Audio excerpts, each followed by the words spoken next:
Can you get fined for not crying at a funeral? In North Korea, yes, literally.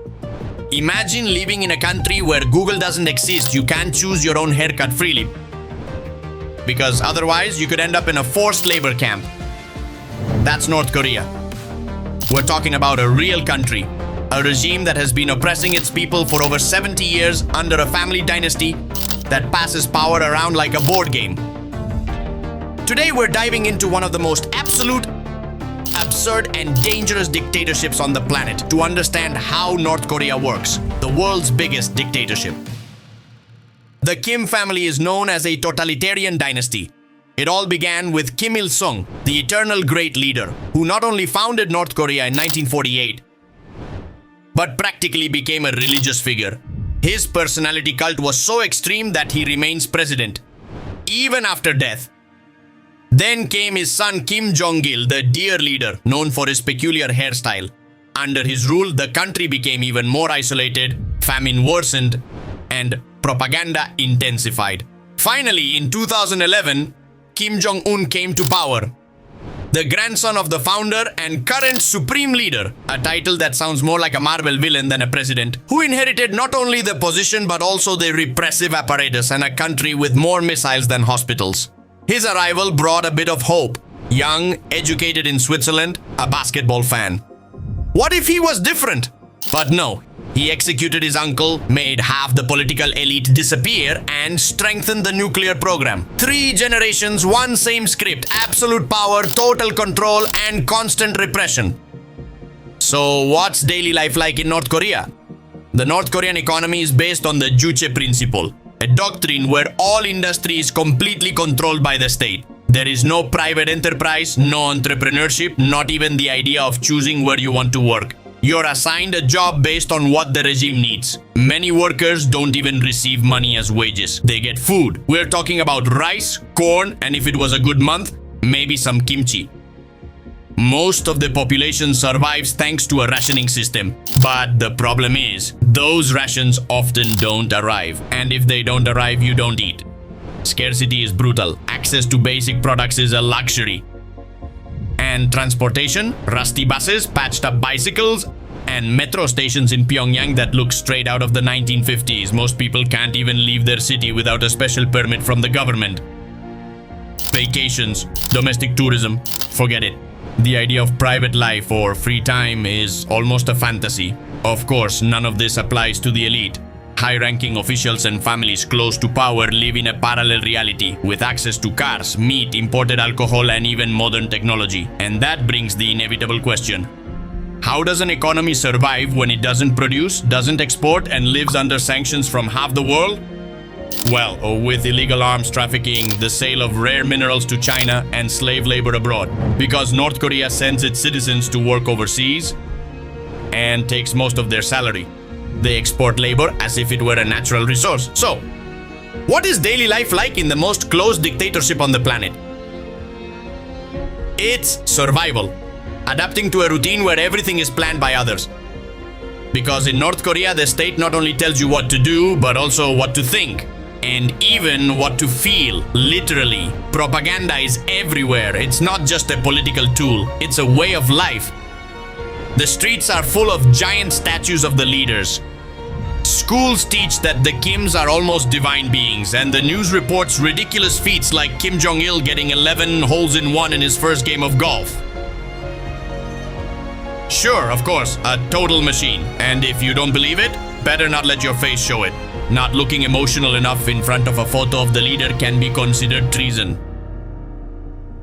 Some people have been arrested for accidentally wrinkling a newspaper with Kim's face on it. At home, you can't turn off the state radio. You can only lower the volume. It broadcasts official content 24 hours a day. TV only has a few channels, all controlled by the regime.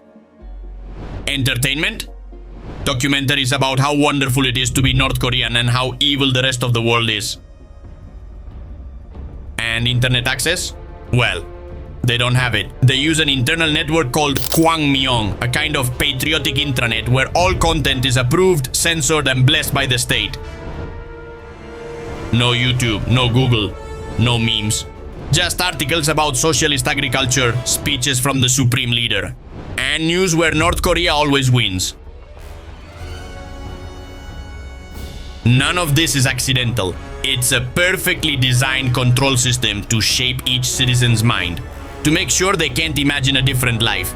Because if you don't know that another way of living exists, how can you desire it? If you think North Korea is a poor, isolated country without resources, you're right, but there's one exception: the military. Because if there's one thing this regime never cuts, it's the military budget. The country has one of the largest armies in the world relative to its population. Nearly 1 million active soldiers in a country of only 26 million people. But what really puts it in the headlines isn't the army. It's the nuclear program.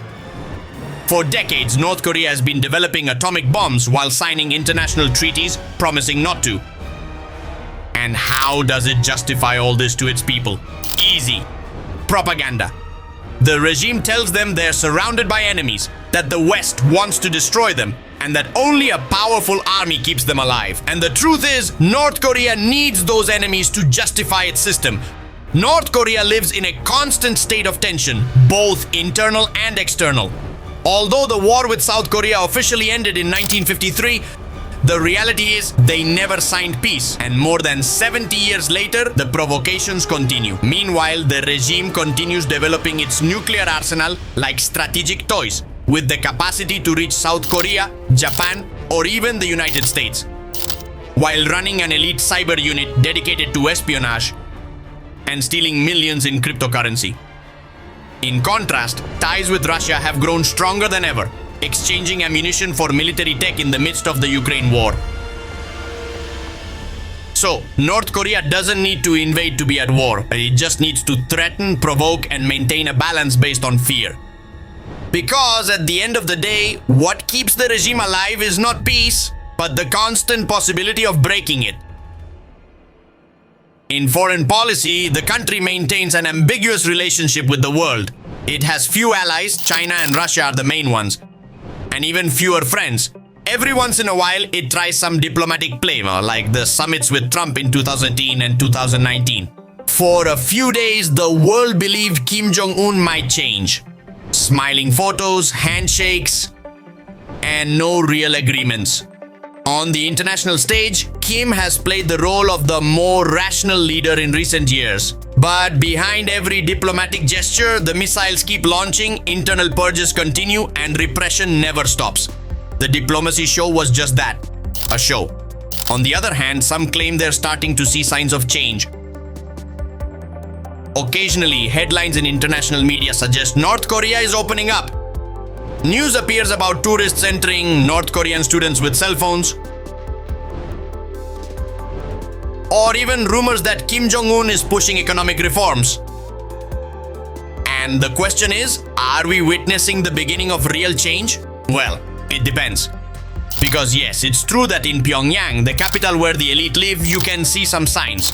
Modern restaurants, new cars, people using smartphones, and a few shiny buildings trying to give off a modern image.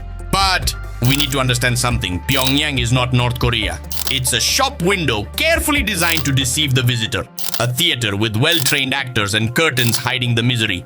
Outside the capital, things remain the same or even worse than 20 years ago. No access to technology, no freedom of movement, not enough food. While the regime brags about 5G antennas in an official neighborhood, there are villages that don't even have electricity, literally. Technology? Yes, but to monitor. Cell phones? Yes, but with state-controlled GPS, no free internet, and every call logged. Modernization? Only if it benefits regime control. Meanwhile, millions of people remain trapped in an invisible cage. Without voice, without choice, and without even knowing that another way of life exists. Because the most powerful form of control isn't the one that cages your body, it's the one that cages your mind. Some say real change will come when the leader dies. But what if the next one is worse? What if everything's already prepared for another dynastic succession? Because let's remember, this isn't just any dictatorship. It's a hereditary system with ideology, cultural control, and institutionalized repression. Changing one face is not enough. The entire structure needs to be dismantled. North Korea isn't just a dictatorship. It's the extreme proof of total control. A place where history is rewritten, truth is manufactured, and freedom simply doesn't exist. Where propaganda isn't debated, it's worshipped. Where millions don't know they're trapped because they've never known anything else. It's easy to look from the outside and think, what a crazy, isolated country. But if there's one thing North Korea teaches us, even if it doesn't mean to, it's that freedom isn't lost all at once. It wears away, little by little. If this video made you reflect, taught you something new, or simply shocked you, tell me in the comments. Leave a like, share it, and subscribe for more stories like this one. Because the worst part isn't living without freedom, it's not knowing it even exists.